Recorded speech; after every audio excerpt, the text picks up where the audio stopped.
दोस्तों, अब हम इस कक्षा में मूल्यांकन के प्रकारों के बारे में देख लेंगे। प्रमुखतः मूल्यांकन के दो प्रकार हैं। निर्माणात्मक मूल्यांकन, जिसे फॉर्मेटिव मूल्यांकन भी कहते हैं, जो शिक्षाकालीन हो रहा है। शिक्षा के अंतर्गत कक्षा चलाते समय कक्षाई कार्यों के साथ साथ होता है फॉर्मेटिव मूल्यांकन। दूसरा है संकलनात्मक मूल्यांकन, जिसे हम सम्मेटिव मूल्यांकन कहते हैं। इन दोनों मूल्यांकनों के बारे में अब हम इस कक्षा में चर्चा करेंगे।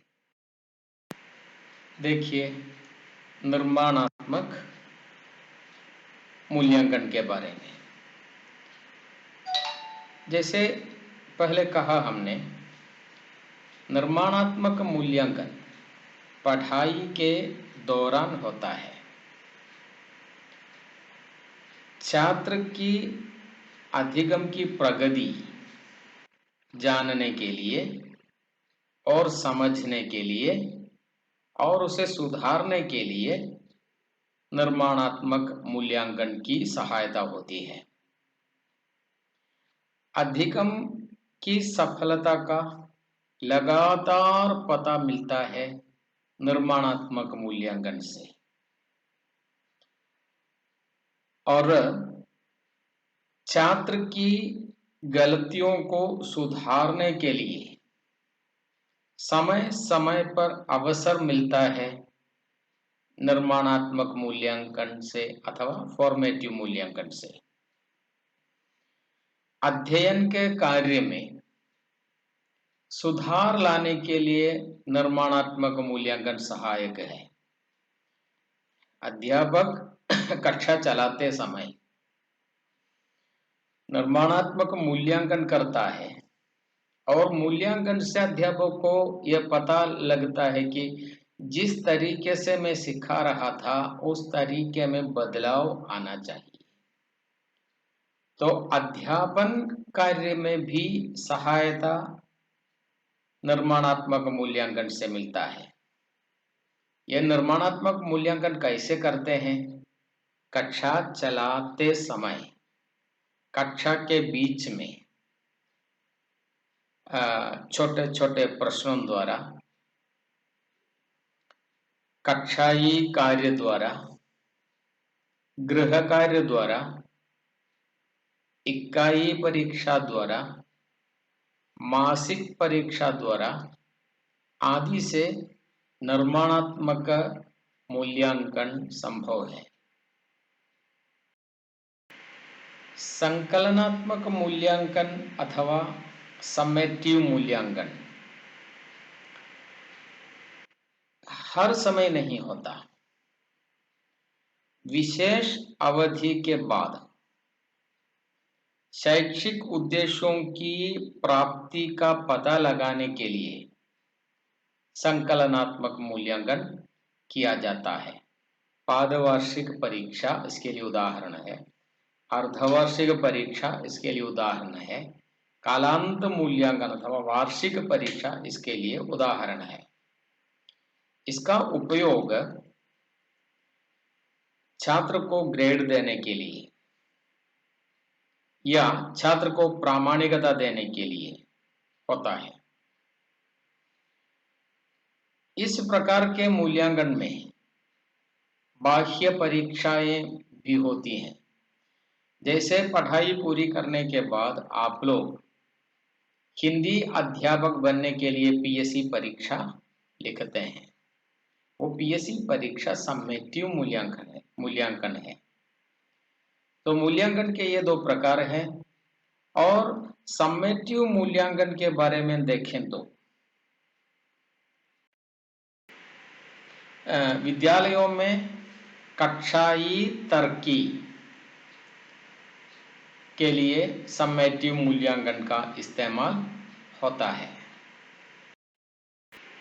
मूल्यांकन निर्माणात्मक हो या संकलनात्मक हो, उसके लिए होने वाली परीक्षाएं दो प्रकार के होते हैं।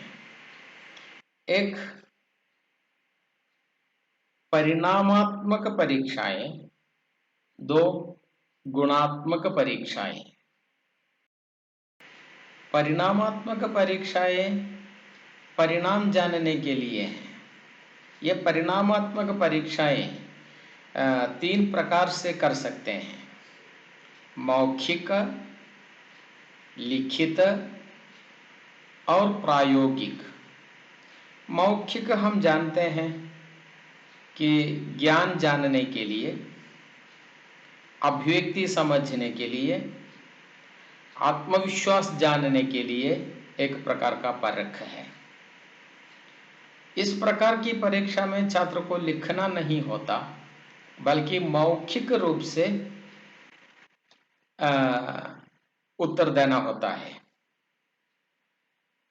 लिखित परीक्षाओं में चार प्रकार के प्रश्न होते हैं, जैसे आपने ब्लूप्रिंट में बनाया था। वस्तुनिष्ठ प्रश्न, अति लघु उत्तरीय प्रश्न, लघु उत्तरीय प्रश्न और दीर्घ उत्तरीय या निबंधात्मक प्रश्न होते हैं।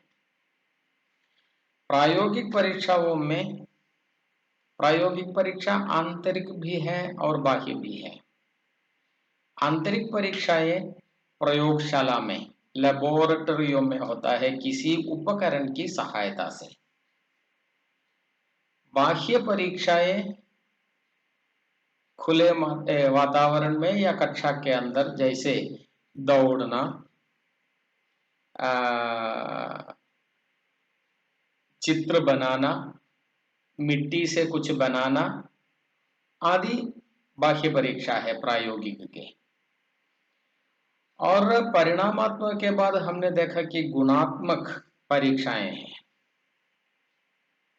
इस प्रकार का मूल्यांकन राइटिंग स्केल द्वारा, चेकलिस्ट द्वारा, निरीक्षण द्वारा, संचित अभिलेख द्वारा। संचित अभिलेख माने छात्र के संबंधित एक डायरी, हर एक छात्र के लिए एक एक पुस्तिका अध्यापक के पास होती है। उस पुस्तिका में छात्र से संबंधित दिन ब दिन सारी बातें लिख रखता है। अंत में संचित अभिलेख जो उसमें लिखा है उसके आधार पर परीक्षा होती है। गुणात्मकता के आधार पर यह अक्सर व्यावहारिक परिवर्तन आदि मनोभावों का होता है। देखिए, अगली कक्षा में हम देखेंगे सतत एवं समग्र मूल्यांकन के बारे में, CCE, continuous and comprehensive evaluation के बारे में। तब तक नमस्कार।